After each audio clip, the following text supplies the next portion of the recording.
Hello and welcome back to Why Does Wide Reading of High Quality Novels Matter So Much and What Can Schools Do About It, Part 2.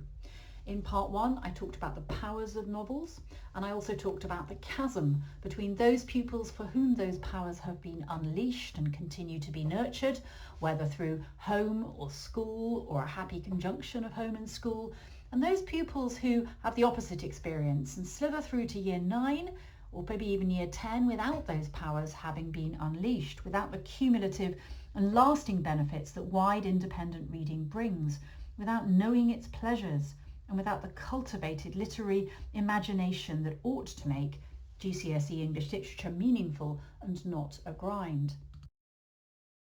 And why is this? Because there's no shortage of efforts to fix this. There's no shortage of things out there to help us.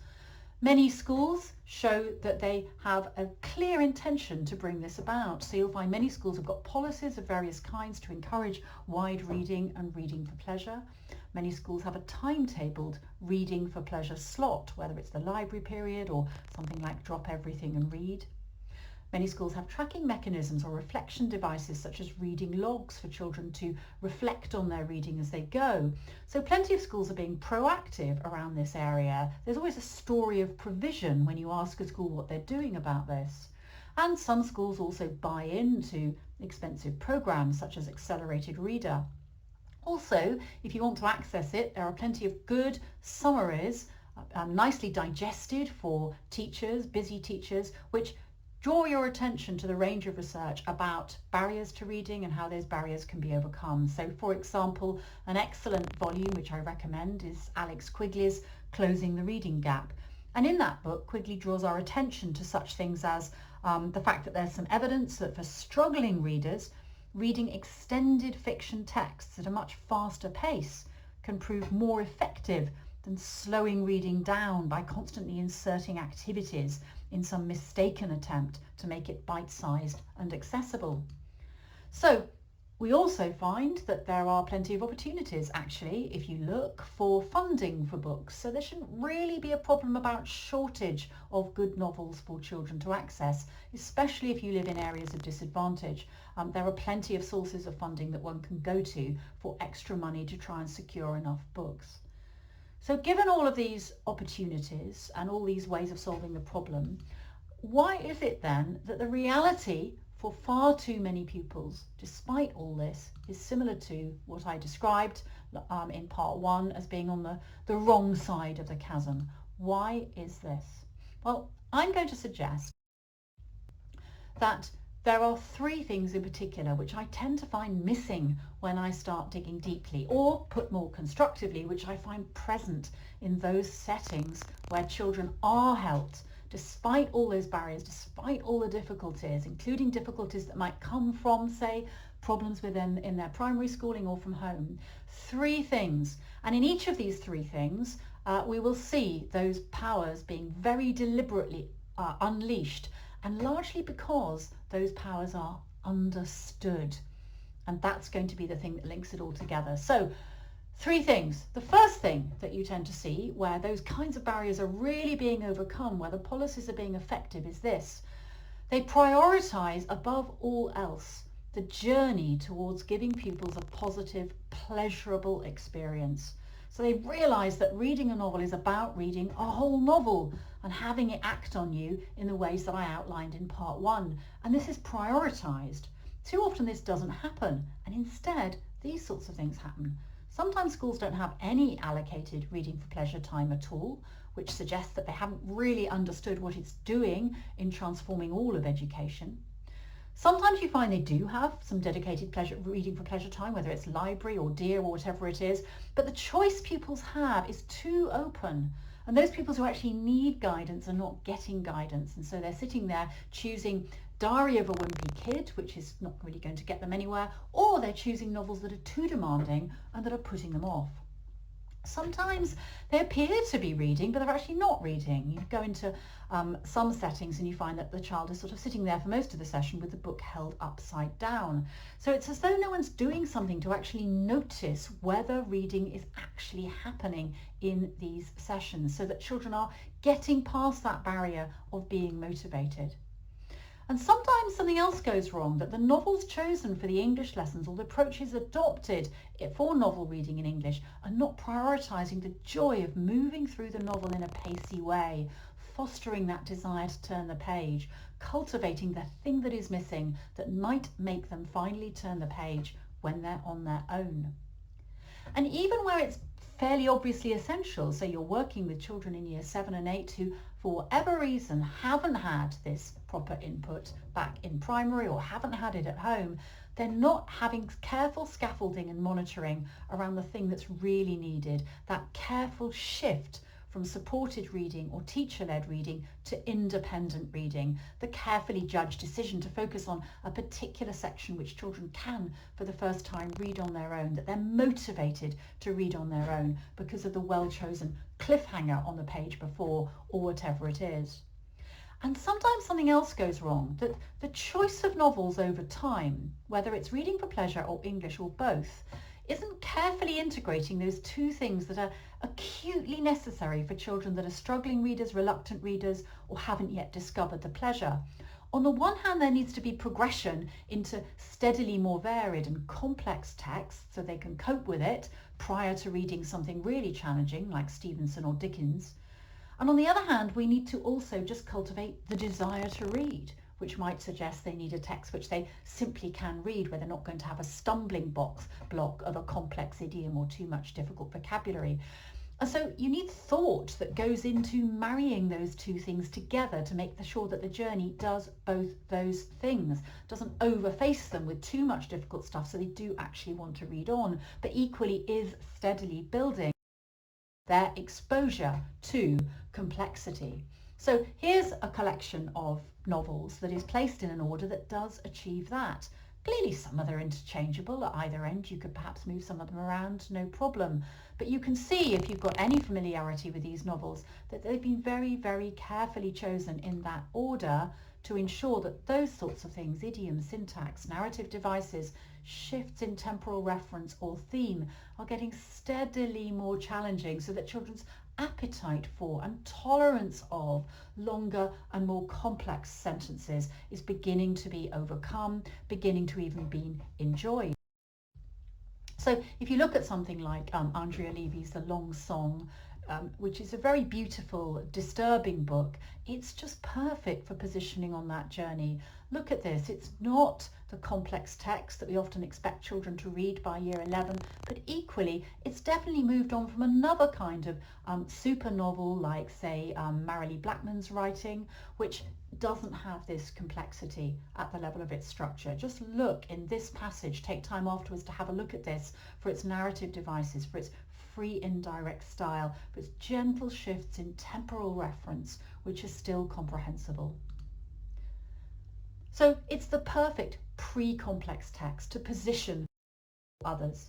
It finds its home in a journey such as this. It does work. It helps the novel to do its work on the child.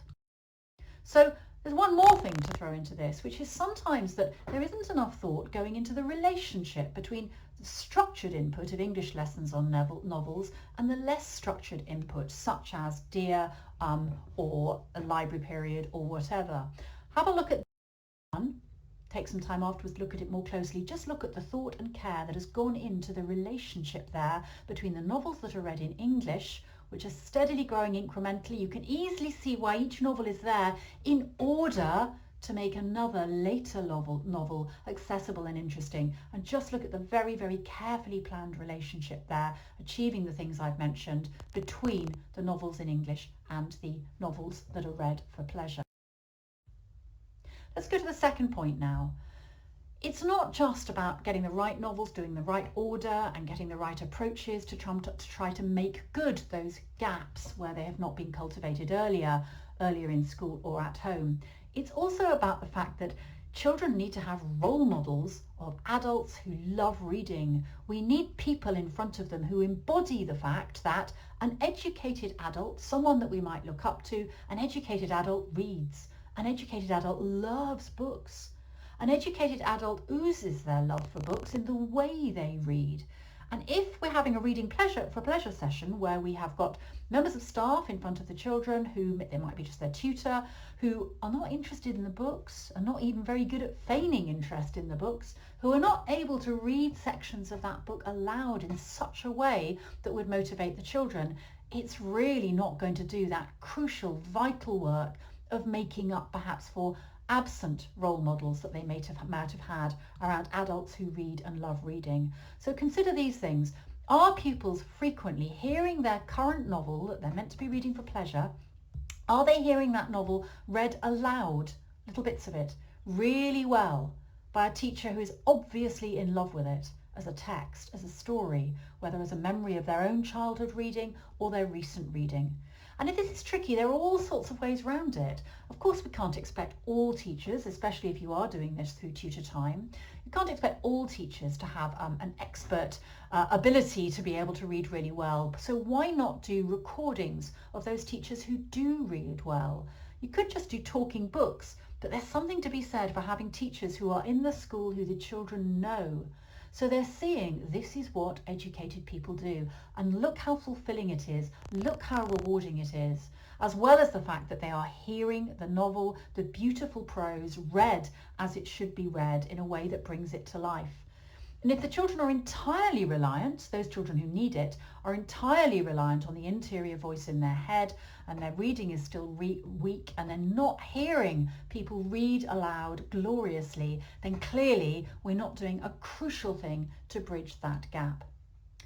What about the fact that some pupils in the same form or the tutor group are not actually all reading the same novel? Now, clearly we want children to go beyond that into choosing their own books and reading on their own. But if they're not having a shared reading for pleasure experience, then we're missing the opportunity to do both the things I've just mentioned, but also to foster talk about the book. And are pupils hearing their teachers talk about the current novel with infectious enthusiasm? Are they doing those sorts of things that I've listed in those bullet points? Are they hinting at the delights to come? Are they describing the effect a bit of a novel once had on them? Are they delighting in a particular bit of prose for its beauty? And are these things just being done even in a minute or just 2 minutes in that precious time when the class is reading for pleasure? So in other words, we need, as with all subjects, teachers need to have a relationship to the knowledge that they teach. And when it comes to fostering reading for pleasure, any teacher who's responsible for a class needs to be showing their own relationship to the reading, and they do it in the way they read and the way they talk about the books. And where reading for pleasure is more open-ended and we're getting children to choose novels on their own, what attention are you paying to how and how much pupils talk to each other about the novels that they read, perhaps using such devices as I mentioned back in part 1? And is this being done thoroughly, so we're noticing those children who are not participating and doing something about it? Thirdly and finally, this process, this importance of reading for pleasure being central in children's wider education, this needs leadership. And leaders, are you investing in your staff as readers? Everything that I have mentioned so far requires thorough novels of the books themselves. It requires an experience of joy in reading. It requires an awareness that wide reading is essential for curriculum ambition. It requires a deep understanding gained from experience that novels are about contact with timeless themes. And if you haven't got enough staff who are aware of that, who are passionate about that from experience, then something needs to happen around it. And there are so many little clever things that can be done, and they need doing all the more in those settings where there is deficit around this issue.